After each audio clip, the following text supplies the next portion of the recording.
শুনছেন বর্তমান কলকাতা সংবাদ ইউটিউব চ্যানেল থেকে। আজ জানাবো পশ্চিমবঙ্গ দেশ ও বিদেশের বাছাই করা 10টি তাজা খবর। আপনি যদি চ্যানেল নতুন হয়ে থাকেন তাহলে অবশ্যই সাবস্ক্রাইব করুন, কারণ প্রতিদিনের সেরা খবর আপনার হাতের মধ্যে পৌঁছে দিতে আমরা আছি সদা প্রস্তুত। খবরের শুরুতেই জানাবো সংবাদ শিরোনাম।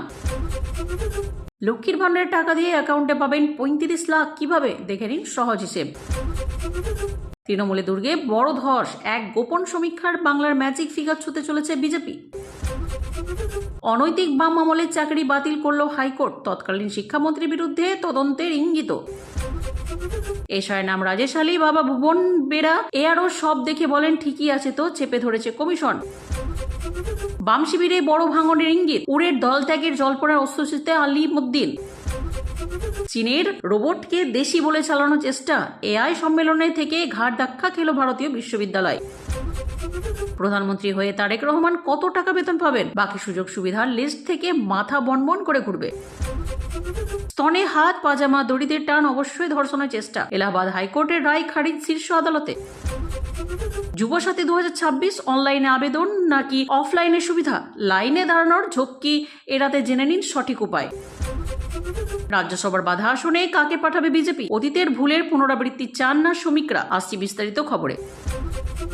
লক্ষ্মীর ভান্ডারের 1500 টাকা সঠিকভাবে পোস্ট অফিস গ্রাম সুরক্ষা যোজনার বিনিয়োগ করে আপনিও পেতে পারেন 35 লাখ টাকা। এই প্রতিবেদনে দেখুন বিস্তারিত হিসেব, আবেদনের যোগ্যতা ও সঞ্চয়ের সেরা উপায়। পশ্চিমবঙ্গ সরকারের লক্ষ্মীর ভান্ডার প্রকল্প বর্তমানে বাংলার কোটি কোটি মহিলার আর্থিক সহায়তার অন্যতম প্রধান উৎস। সম্প্রতি রাজ্য বাজেটে এই প্রকল্পের ভাতার পরিমাণ 500 টাকা বৃদ্ধি পাওয়ায় এখন সাধারণ শ্রেণীর মহিলারা মাসে 1500 টাকা এবং তফসিলি জাতি ও উপজাতি শ্রেণীর মহিলারা 1700 টাকা করে সরাসরি ব্যাংক অ্যাকাউন্টে পাচ্ছেন। এই টাকা কেবল প্রতিদিনের খরচ মেটানোর জন্য নয়, বরং সঠিক পরিকল্পনা করলে এই মহিলাদের এক বিশাল আমানত ও ভবিষ্যৎ তহবিল তৈরি করতে সাহায্য করতে পারে। কিভাবে 35 লক্ষ টাকা সম্ভব? ভারতীয় ডাক বিভাগের একটি অত্যন্ত জনপ্রিয় প্রকল্প হলো গ্রাম সুরক্ষা যোজনা। এই স্কিমটি মূলত গ্রামীণ ও সাধারণ বিনিয়োগকারীদের কথা মাথায় রেখে তৈরি করা হয়েছে, যা বিনিয়োগ ও জীবন বীমা উভয় সুবিধাই প্রদান করে। যদি কোনো মহিলা লক্ষ্মীর ভান্ডার থেকে প্রাপ্ত 1500 টাকা বা তার কিছু অংশ এই প্রকল্পে নিয়মিত জমা করেন, তবে মেয়াদ পূর্তিতে তিনি 35 লক্ষ টাকা পর্যন্ত রিটার্ন পেতে পারেন।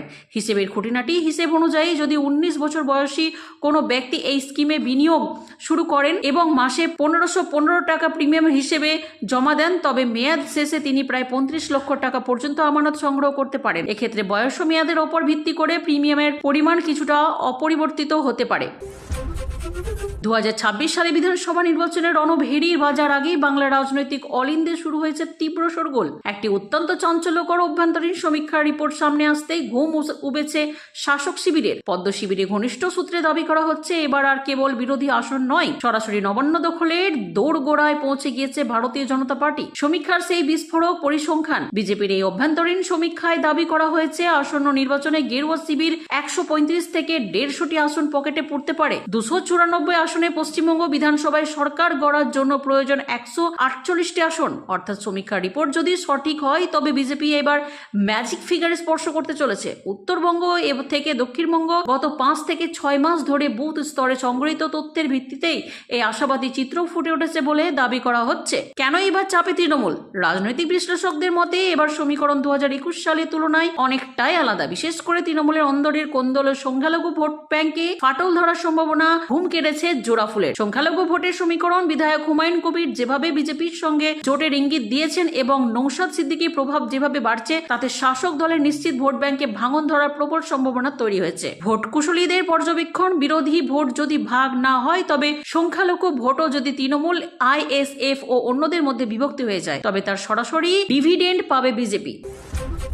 তৃণমূল আমলে চাকরি বাতিল ঘিরে তোলপাড় পড়ে গিয়েছে গোটা রাজ্যে। 26,000 চাকরি বাতিলের জোট এখন কাটেনি। এরই মধ্যে বাম আমলে চাকরি বাতিল করলো কলকাতা হাইকোর্ট। এদিন বিচারপতি রায় চট্টোপাধ্যায়ের বেঞ্চ এই নির্দেশ দিয়েছে। বাম আমলে চাকরি বাতিল করলো হাইকোর্ট। ক্যালকাটা হাইকোর্ট চাকরি প্রার্থী তৃতীয় আধিকারিক চাকরি পুনর্বহালের আবেদন খারিজ করে দিয়েছে কলকাতা হাইকোর্ট। বাম আমলে 2010 সালে তিনি চুক্তির ভিত্তিতে চাকরি পেয়েছিলেন এই প্রার্থী। অভিযোগ উঠে বাম আমলে শিক্ষামন্ত্রীর দৌলতে শিক্ষা দফতরে চাকরি চুক্তির ভিত্তিতে চাকরি চাকরি হাতে এসেছিল তার। 2012 সাল পর্যন্ত বেতন সহ কাজ করেন তিনি। 2010 সাল থেকে 12 পর্যন্ত শিক্ষা দফতরের সচিবালয়ে সহকারী হিসেবে কাজ করেন তিনি আধিকারিক। সেই সময় পর্যন্ত সরকারি তাকে বেতন দিয়েছে। পরে তৃণমূল সরকার এলে তিনি চাকরি পুনর্বহালের আবেদন জানান। এদিন সেই তিথি আধিকারিক চাকরি পুনর্বহালের আবেদন খারিজ করে দেয় কলকাতা হাইকোর্ট। বিচারপতি গুরুত্বপূর্ণ পর্যবেক্ষণ, এইভাবে সরকারি কোষাগারের টাকা অনৈতিকভাবে দেওয়া যায় না। একই সাথে তৎকালীন শিক্ষামন্ত্রীর বিরুদ্ধে তদন্ত শুরু করার ইঙ্গিতও দিয়েছেন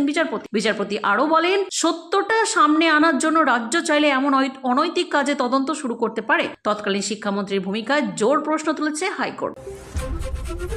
মেরা গাঁও মেরা দেশ ছবিতে চলো মহেশ করের মেরা গাঁও মেরা দেশ ছবিতে লতা মঙ্গেশকরের গাওয়া একটি গান ছিল, মার দিয়া যায় ইয়া ছোড় দিয়া যায়, বল তেরে সাথ ক্যা সুলুক কিয়া যায়। বেশ কিছু সংখ্যক ইয়ারও তথা ইলেকটোরাল রেজিস্ট্রেশন অফিসারকে নিয়ে এখন যেন তেমনই ভাবনা নির্বাচন কমিশনের। কার প্ররোচনায় কে জানে এমন সব কাণ্ড কারখানা তারা করে রেখেছেন যে সেই ভুল ক্ষমা পাবে কিনা বড় প্রশ্ন।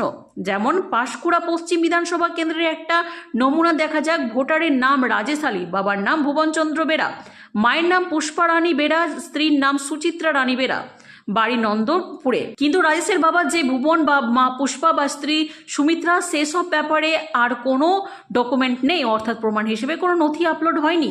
অথচ এলাকার এআরও সেটিকে ফাউন্ড ওকে করে দিয়েছেন। মানে সব ঠিক আছে। কমিশনের কাছে এটাও এখন বড় উদ্বেগের বিষয় যে সমস্ত ভোটারের নথি ফাউন্ড ওকে করে দিয়েছেন ইয়ারোরা। তাদের অনেকের নামের ক্ষেত্রে টু বি রিভিউ করে দেওয়া হয়েছে রোল অবজারভারদের লগইন থেকে, কারণ তথ্যের অসঙ্গতি ভুরি ভুরি।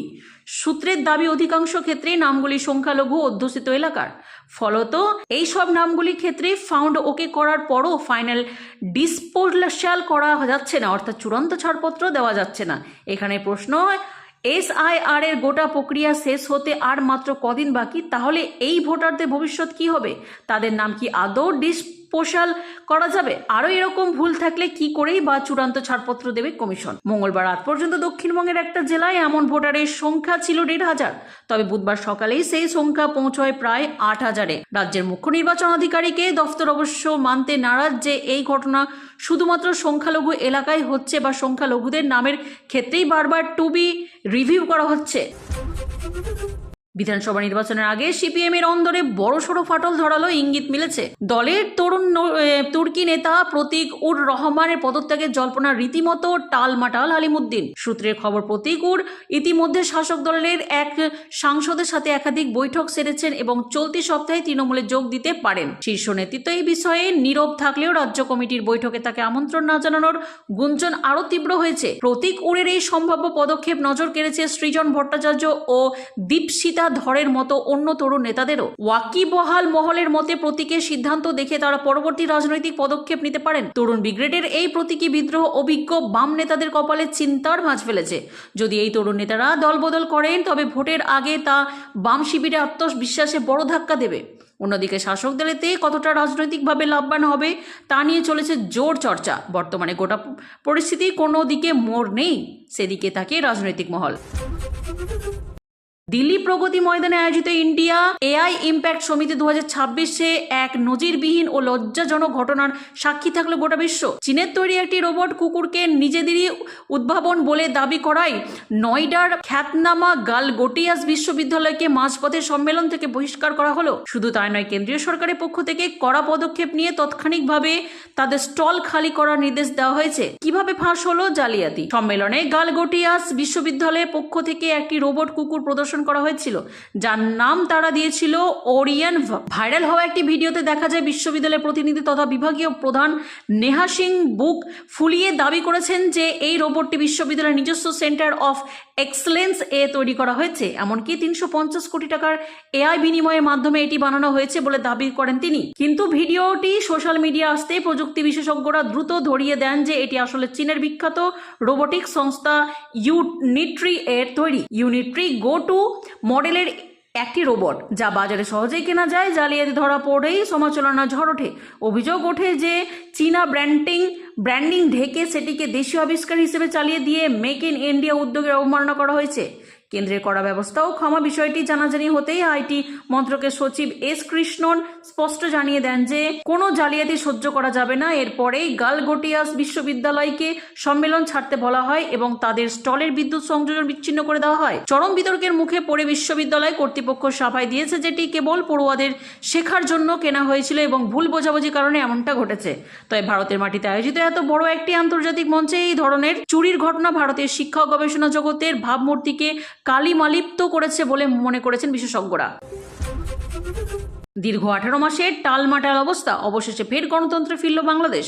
তৈরি হলেন নির্বাচিত নতুন সরকার। প্রধানমন্ত্রী হলেন বিএনপির চেয়ারম্যান তারেক রহমান। খালেদা পুত্র দীর্ঘ 17 বছর কাটিয়েছে নির্বাসনে। তারপরে 2025 সালের 25 ডিসেম্বর বাংলাদেশে প্রয়াত্তবর্তন 2 মাসের মধ্যেই তিনি প্রধানমন্ত্রী হিসেবে নির্বাচিত হলেন। নির্বাচনী হলফনামায় তারেক রহমান পেশা হিসেবে লিখেছিলেন রাজনীতি। এবার বাংলাদেশের প্রধানমন্ত্রী হিসেবে কত টাকা বেতন পাবেন তারেক, কি বিশেষ সুযোগ সুবিধা বা পাবেন?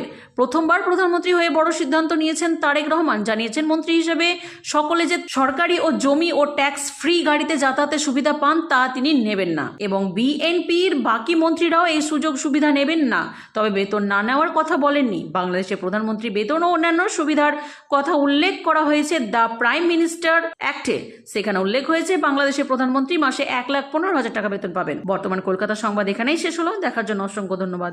লাইক, শেয়ার ও সাবস্ক্রাইব করে পাশে থাকুন। দেখা হবে পরের ভিডিওতে বর্তমান কলকাতা সংবাদের সঙ্গে।